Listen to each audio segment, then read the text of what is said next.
नमस्कार, Himachal Dastak TV live में आप सभी का स्वागत है। मैं हूं आपके साथ प्रवीण मुंगटा। हिमाचल में ट्रांसफर पॉलिसी की बात हमेशा होती रहती है, लेकिन यह किसी भी सरकार में अभी तक सिरे नहीं चढ़ पाई है। उसकी बड़ी वजह यह भी है कि कहीं ना कहीं नेताओं को यह डर रहता है कि फिर हमारी पूछ खत्म हो जाएगी। लेकिन सीएम सुक्खू हमेशा कुछ अलग करने के लिए जाने जाते हैं और अब ट्रांसफर में भी सरकार कुछ नया करने जा रही है। हिमाचल प्रदेश में ट्रांसफर अब आसान नहीं होगी। प्रदेश की सुक्खू सरकार ने तबादला नीति में बड़ा बदलाव कर दिया है। अब प्रदेश में सरकारी कर्मचारियों, खासकर शिक्षा विभाग में तैनात शिक्षक और जो गैर शिक्षक है, उनको अपनी पसंद की जगह पर पोस्टिंग करवाना आसान नहीं होगा। सुक्खू सरकार ने ट्रांसफर प्रणाली में पारदर्शिता लाने और मनमानी पर रोक लगाने के लिए नए नियम लागू किए हैं, जिनके तहत अब किसी भी कर्मचारी की पिछली 3 पोस्टिंग का रिकॉर्ड देखकर ही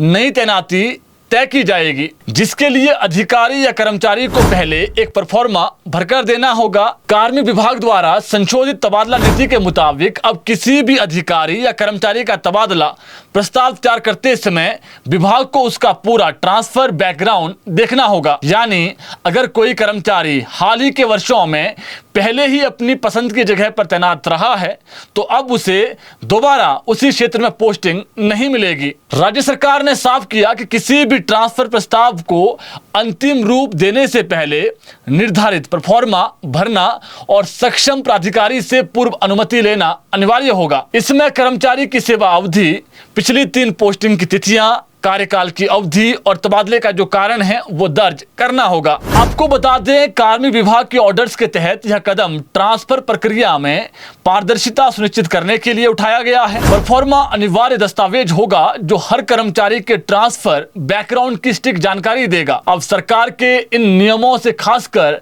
उन शिक्षकों और कर्मचारियों को झटका लगेगा जो हर कुछ साल बाद घर या जिला मुख्यालय के आसपास तबादला करवाने की कोशिश करते हैं। अब विभागीय अधिकारी यह देखेंगे कि कर्मचारी ने पिछली बार कितने समय पहले अपनी मनचाही जगह पर सेवाएं दी थी। अगर हाल ही में ऐसी पोस्टिंग मिली होगी तो उसकी अगली तैनाती किसी अन्य क्षेत्र में ही होगी, पसंदीदा जगह पर तैनाती नहीं हो पाएगी। ट्रांसफर नीति में यह बदलाव सबसे अधिक असर शिक्षा विभाग पर डालेगा, जहां हर साल हजारों शिक्षकों के जो तबादले हैं उसके लिए आवेदन आया होता है। एक सच्चाई ये भी है कि अक्सर जो म्यूचुअल ट्रांसफर हैं और या फिर पसंदीदा स्कूल पोस्टिंग के मामले हिमाचल में सामने आते रहते हैं। अब विभाग आगामी समय में जब भी सामान्य तबादलों से बैन हटता है तो प्रत्येक शिक्षक का उसका पुराना रिकॉर्ड देखकर ही तबादले को मंजूरी मिलेगी। प्राप्त जानकारी के अनुसार नई नीति से हर शिक्षक अपनी सेवाएं अलग अलग क्षेत्रों में देने का अवसर उसको मिलेगा। साथ ही ट्रांसफर प्रक्रिया में पारदर्शिता बढ़ेगी